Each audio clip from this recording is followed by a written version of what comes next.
And now for your sports news, we're joined by NTD's Dave Martin. Dave, plenty going on right now, but let's start in college football as the latest playoff projections were released last night. What stood out to you? You know, it was actually pretty similar to the last one. If we look at the projections here, the big change really is that Ole Miss and Oregon flip-flopped. The Ole Miss 7, Oregon 6 last week. They were just at the reverse there. Now, one thing to watch for, I would say, who comes out of the ACC. Now, Miami is number 11 here as the lone representative right now, but it doesn't look like they're actually going to make the ACC championship game. It looks like SMU and Virginia have the best chance to make it.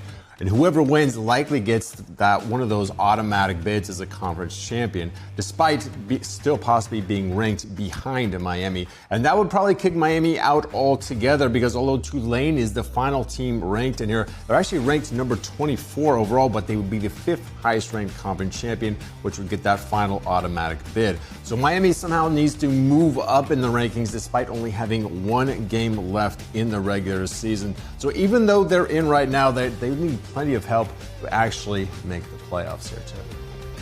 We'll keep an eye on that. Looking at Olympic news, though, the torch relay was started today for the 2026 Winter Games in Italy, which begins next February.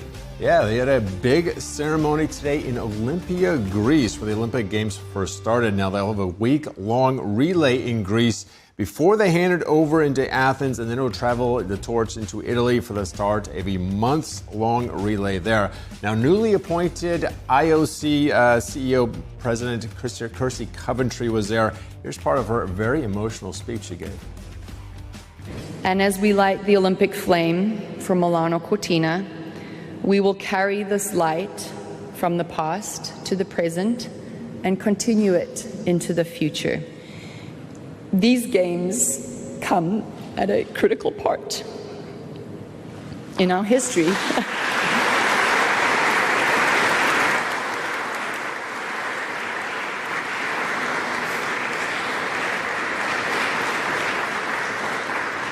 Thank you. I wasn't supposed to get emotional, but this place is very special.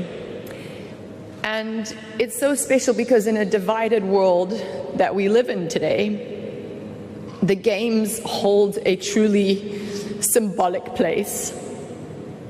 And it's our duty, it's our responsibility to ensure that the athletes from around the world can come together peacefully and that they can inspire the dreams and hopes of those around the world that are watching.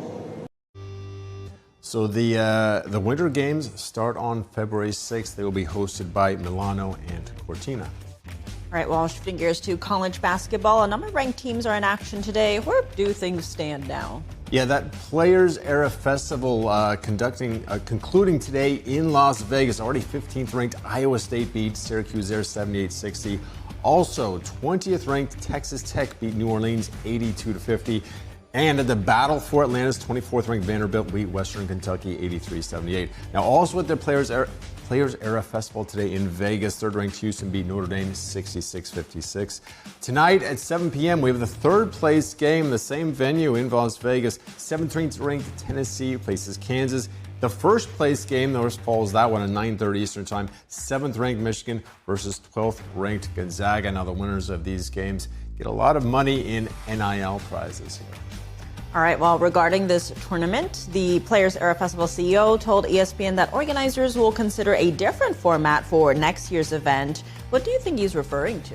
Yeah, there was plenty of confusion about how they would choose, which teams made the championship game and the 3rd place game, which, as we discussed, were for a lot of money. The winner gets $1 million in NIL money. Now, basically, this is a 3-game tournament from each team. First 2 games were known in advance, and the final day today, the matchups would be determined by margin of victory, record, AP ranking, head-to-head record, points scored, points allowed through these first 2 games. The result was the matchups weren't announced until after midnight last night Eastern Time. I think a team like 15th ranked Iowa State had 2 good wins. They beat St. John's and Creighton, but it wasn't even enough to get them into the 3rd place game, let alone the title game. Now next year they're going to have 32 teams in this event, so it could be a different format there. Going to be packed. Well, Dave, as always, thanks for joining us. Thank you, Tiff.